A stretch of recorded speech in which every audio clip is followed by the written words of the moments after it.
Well, we have reached the penultimate video in our skills series. Today we're going to be talking about buttons, snaps, and zippers, basically all of your types of closures, other than things like elastic that allow you just to pull things over your head. As a reminder, this video and this entire series is sponsored by my friends at Clover, and they have provided me with a ton of different sewing notions to help show how these different skills can be executed wonderfully when you have the right tool. We also have a little giveaway going on. All of the tools that have been featured in the series so far, and the ones that I'll mention today and the ones that I'll mention next week when we wrap up this series, are all in a giveaway. To enter, all you have to do is leave a comment on this video. You can go back and leave comments on the other videos as well, but leaving more than one comment on each video doesn't count. Just one comment per video. So let's start this off by talking about different types of snaps. So I have pulled some of my garments. I tried to pull recent ones so that if you guys are interested in the patterns and stuff like that, I can easily pull them for you in the description box. Here's how you access the description box. If you've never been there before, there's always a ton of information there in every single one of my videos. So try and get in a habit of checking the description box, including things like what I'm wearing. My most frequently asked question in all my videos is always in the description box, assuming I don't forget like I did recently. Okay, so let's talk about snaps. So I've got two garments here that feature snaps. One of them features metal snaps that I'm snapping up right now. I've actually got a whole video on how to install snaps. That's another thing that I wanted to say about today's video. We're not going to be doing the like tutorial overhead type of video thing that you are used to with this series. A lot of these skills are not necessarily something that needs to be shown how to do. It's just getting the right tools and getting the right, and a few little tricks that I'll talk you guys through, but it didn't really help for me to show them overhead. If there is a video that I have where I have gone into a lot of detail about a specific skill, of course, I will link that for you guys in the description box as well. Okay, so we've got metal snaps, and then we've also got KAM Snaps, K-A-M, and that is what is on the bottom of this jumpsuit. So, or I'm sorry, what is this called? Bodysuit. I knew it was something with a suit. Okay, so here are metal snaps. Metal snaps are made from metal. Oh, I'd also like to point out, I promise I'm not sick or like gangrene-y. I have been spray painting and it gets everywhere. I've been blowing my nose green for like 3 days. Okay, so we have our metal snap here. I think this one's like a pewter color. They typically come in a kit where you get all 4 pieces that you need to make the snap, and you can get the tool, the kit with a tool as well. You only need 1 tool per size of snap. It's really annoying how there's not just like 1 tool for all sizes, but that's neither here nor there. So basically you just, puncture a little hole, you push the little things through the hole and go to town with your hammer. And then you have metal snaps. They are very substantial, and of course they add like a certain element of, I don't know, like a little bit more polished. They can lean a little like cowboy-ish, country-ish, but I really love a snap in certain applications, especially if you can get the color to match and kind of go with the theme of your garment. Anytime you have a pattern that calls for a button, you can replace it with a snap. You put them in the same places and you do the placket the exact same way. It's just how it actually closes is the only thing that's different. Okay, and then KAM snaps. KAM snaps are widely known when you're making children's clothes because they need it to be easier and I guess maybe safer for the children. And you'll see them a lot in onesies, either here at the neckline or down where, you unhook it to get to the diaper. You can tell I don't have children. I don't speak the speak the right terminology. Anyways, I like to put them on the bottom of my bodysuits because similarly how it's easier to get them on and off for children. So when I'm in the bathroom and I'm quickly needing to get this undone and then redone and get back to my life, that's why I use the KAM Snaps. So they look a lot like the, man, that kind of got destroyed, huh? They look a lot like the metal snaps, but they're made out of plastic. They come in a ton of different colors. I'll show you the kit that I have here in a second.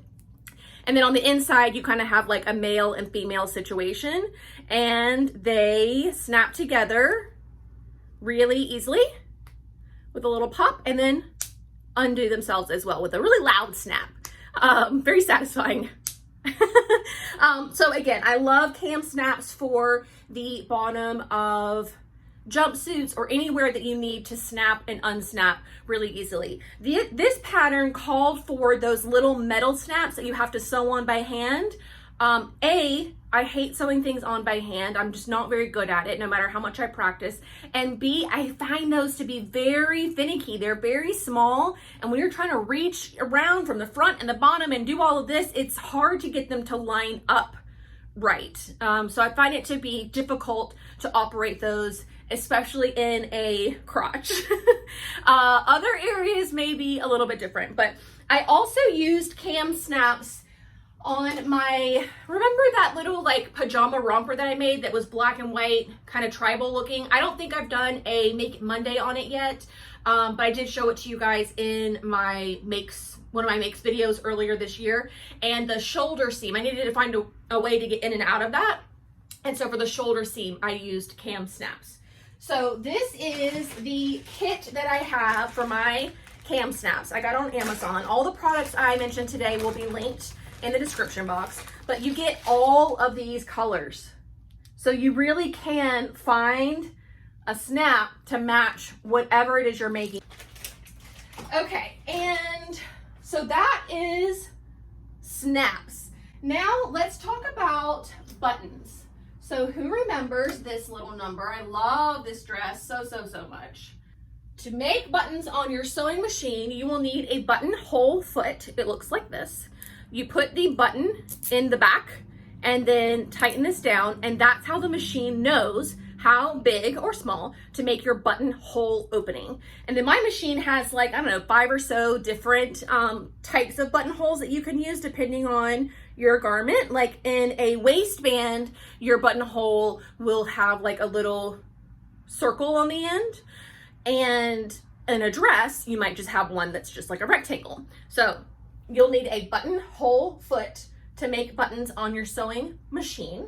And then to figure out where the buttons go. Okay, so your patterns are all gonna come with either a separate pattern piece that's like a guide for where to place your buttons and your buttonholes, or it'll be on if it's like a grown on placket, it'll be on that pattern piece.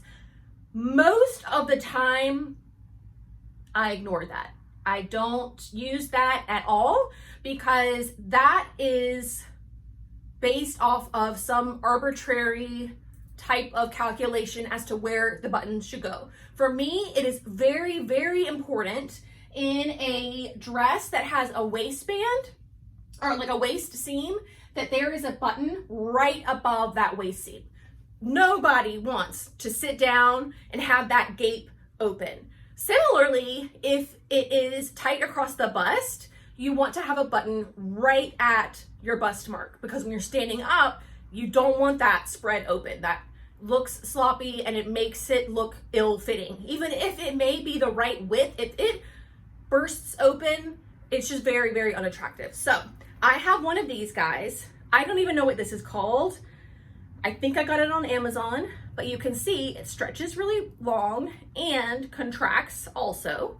But basically what I do is I will stand up or use my ditto form, and I will stretch this out, and I will place it where I want to make sure that there are buttonholes. And then that is what I will transfer to my pattern piece. If I need it to be a little bit smaller, you can make them a little bit closer together and use more buttons. This one's very flimsy. Clover, can you please make one of these? And so then you can have more buttons, but basically you just expand and contract this thing so that you can ensure that you have your buttons exactly where you want them to be. So you figured out where you want your buttons to be. Now we need to mark them.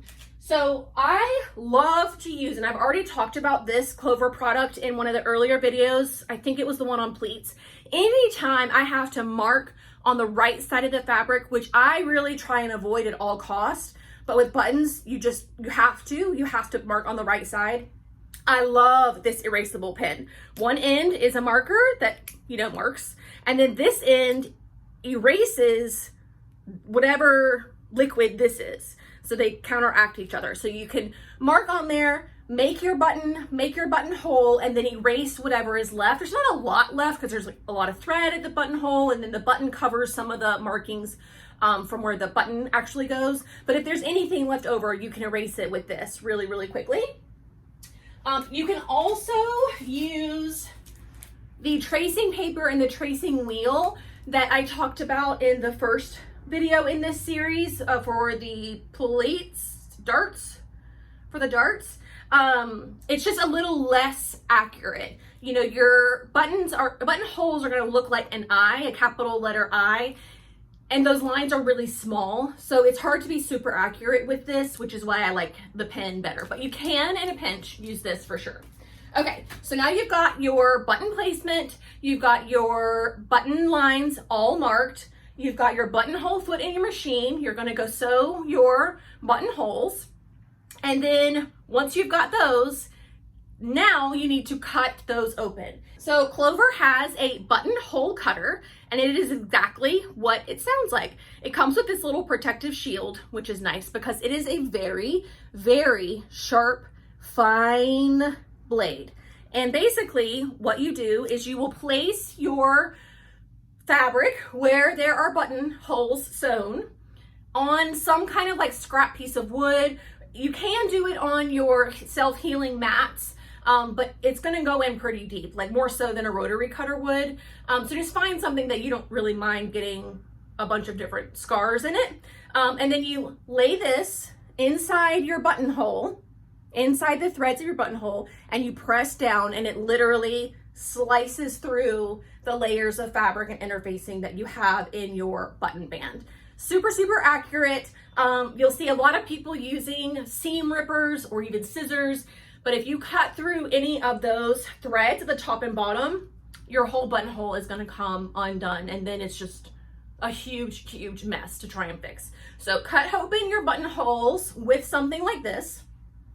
Then you're gonna want to apply something like fray check, because you are cutting those holes open and thus creating a raw edge with your fabric. You want to make sure that they are fraying as little as possible.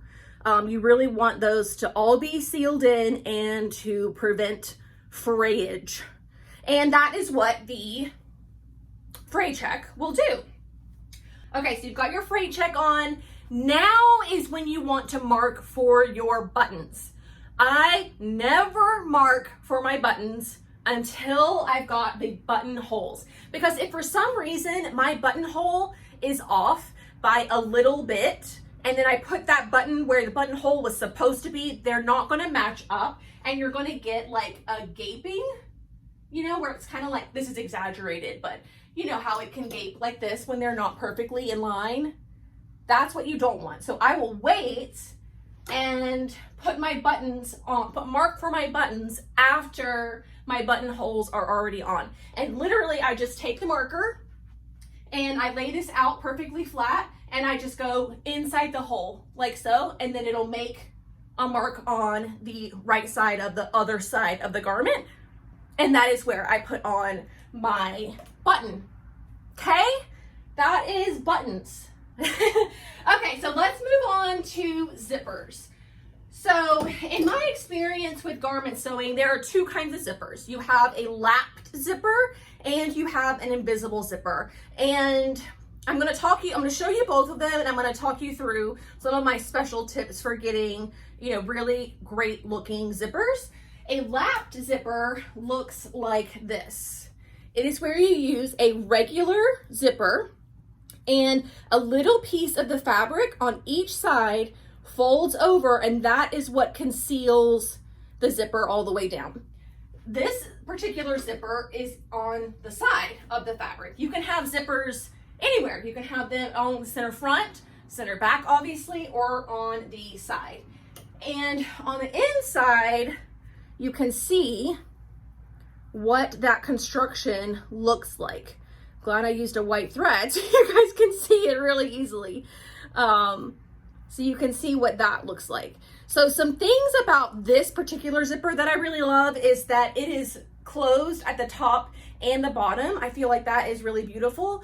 But on the inside, I don't know, not so pretty on the inside. I mean, you can see the zipper tape. You can't see the raw edge of the fabric though, which is nice, but I don't know. And then also it does add a little bit of bulk to your seam because this is like 2 layers of fabric here, 2 layers of fabric on the other side. It can be a little bit bulky, and if you're not really good at it like this, I mean, it looks good if it were flat, but because this is on the side, that is a curved area. So more often than not, that will show the blue zipper, but it's under my arm, so it's not that big of a deal. There's just some trade-offs with the lapped zipper.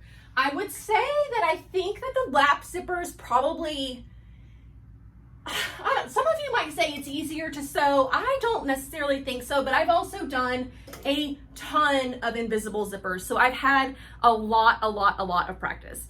This is an invisible zipper. So you can see there is it looks just like a seam. You can't see your zipper at all. Even if you stretch it out, you cannot see that it is there. When you unzip the invisible zipper, this is what that construction looks like on the inside. So I don't know, it's a little bit cleaner. Obviously it's less bulky. And when you have a facing, it conceals part of the zipper tape. If you had a bodice lining, that would conceal all of this. And so you wouldn't see any of the inside at all. And I don't think you can do that with a lapped zipper. So I prefer invisible zippers. I think with a lot of practice and some of these tips that I'm about to share with you, you can get really, really beautiful invisible zippers too. And I don't know, it's just such a beautiful finish on the right side. Before I install my zippers, I will serge the raw edge of wherever the zipper is going.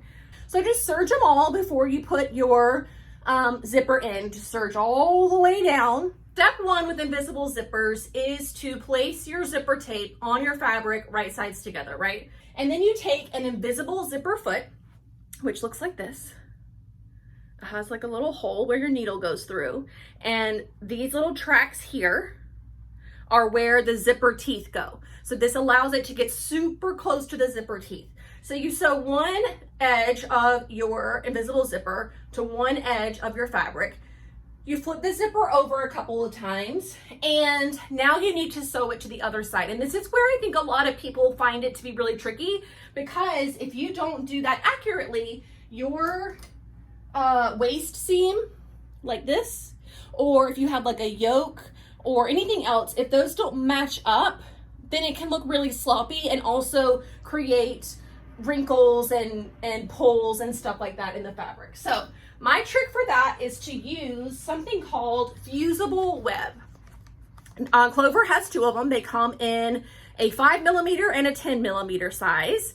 And you place the fusible web along, like just inside the seam allowance of your zipper, wherever your zipper is going. Place it on the fabric and then line up your zipper where it's supposed to go, where it will match with the other side. So if I've got this side sewn, what I'm going to do is I'm going to find where that waist seam is. I'm going to put a little snip in the zipper tape. Then I'm going to zip up the zipper. Mind you, this is not sewn to the fabric yet.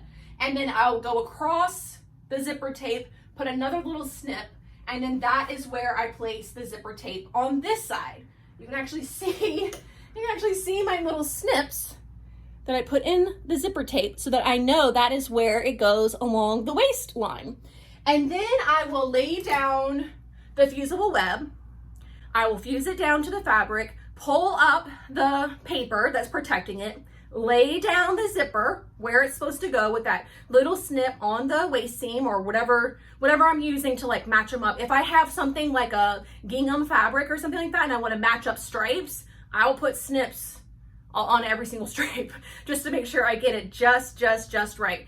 But anyways, I lay down the zipper tape, fuse all that down, and now my zipper tape is not going to shift. If you only use pins for whatever reason, because the sewing gods are cruel sometimes, your zipper tape will shift, especially in like a silky kind of fabric or a shifty kind of fabric. But if you have that fusible web down, it's stuck, it's not going anywhere. Sew it down, and then when you go to wash your garment, the fusible web all washes out and it never stays in there ever again.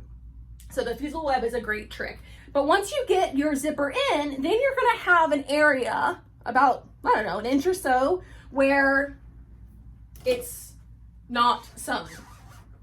And that is because you've obviously sewn your center back seam and you've sewn your zipper, but you can't really sew those two things together with a zipper foot. So you want to switch to a regular zipper foot, which comes with your machine and it's not extra, and it looks something like this. Can you see where there's like doubled up thread? So basically what you're doing is your zipper stitches have ended. You're gonna start about a ½ inch above those threads using your regular zipper foot and getting that needle just to the outside of those zipper stitches, and then stitch down to just past the end of the zipper. Then you switch to your regular foot, and then you sew the rest of your skirt seam, or you combine the center back skirt seam with that zipper seam. And that will allow you to get a really beautiful transition between where the zipper ends and the rest of the skirt begins. Okay? And there you have it. That is all of the knowledge I possibly could have for buttons, snaps, and zippers. Like I said throughout the video, there's going to be a lot of information in the description box, so be sure to check that out. Be sure to leave a comment to get yourself entered into the giveaway, and I'll be back next Thursday for our very last video. That is going to do it for me today. Thank you all so much for watching, and I'll see you very soon. Bye!